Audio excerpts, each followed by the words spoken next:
రాష్ట్రంలో భూములన్నీ సర్వే చేస్తున్నామని చెప్పి ఆ సర్వేలో విలువైనటువంటి భూముల్ని వారసత్వంగా తరతరాలు వాళ్ళ అనుభవంలో ఉన్నటువంటి భూముల్ని కొత్త విధానాలతో జగన్మోహన్ రెడ్డి ప్రభుత్వం దోచేస్తా ఉంది.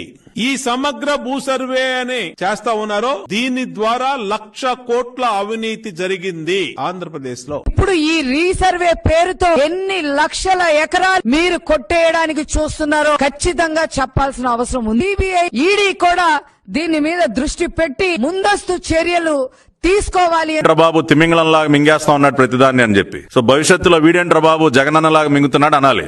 ఆ తిమింగళం పేరు మార్చేసి ఆ ప్లేస్ లో జగనన్న గారి పేరు పెడితే బాగుంటుంది. భూరక్షణ చట్టం, అది భూరక్షణ చట్టం కాదు, భూభక్షణ చట్టం.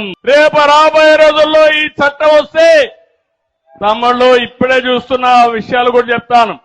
మీ ఆస్తులు వీళ్ళు కొట్టేస్తున్నారు. ఈ సర్వే లోపభూయిష్టం, దీని వల్ల లాభం లేదు. మీ భూమి నాదిగానో నా భూమి వేరే వాళ్ళదిగానో, లేకుంటే వాళ్ళకి అవసరమైతే 22A పెట్టి ప్రభుత్వ భూములు కొట్టేసే ప్రయత్నం చేస్తున్నారు. ఈ భూరక్షణ చట్టం సమాజానికి చేటుతీస్తుంది.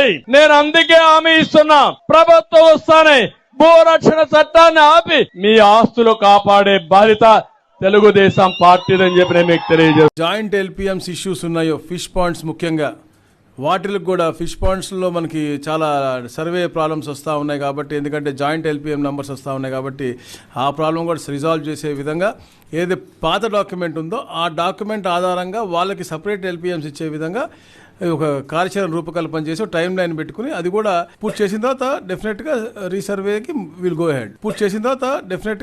రీసర్వేకి will go ahead. Jaganmohan Reddy గారు ప్రారంభించినటువంటి రీసర్వే లోపభూయిష్టమైందని, రైతులకు అన్యాయం జరుగుతుందని, భూ కబ్జాలు జరుగుతాయని పెద్ద ఎత్తున ప్రచారం చేశావు కదా, మరి ఎందుకు యూటర్న్ తీసుకున్నావు చెప్పగలవా?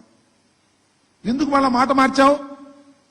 ఎందుకు మళ్ళా రీసర్వే చేస్తాము అనేటువంటి మాట ఎందుకు మీరు మాట్లాడుతున్నారు అంటే, సరే నేను అనొచ్చు అనకూడదు, చంద్రబాబు నాయుడు గారు మరి 70 సంవత్సరాలు దాటినటువంటి వ్యక్తి, కనీసమైన మినిమం నాలెడ్జ్ మీకు లేదు.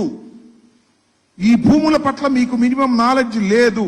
ఒకవేళ ఉంటే జగన్మోహన్ రెడ్డి గారి మీద కోపంతో అది అంతరించిపోయింది. కనీసమైనటువంటి ఇంగిత జ్ఞానం కూడా లేదు.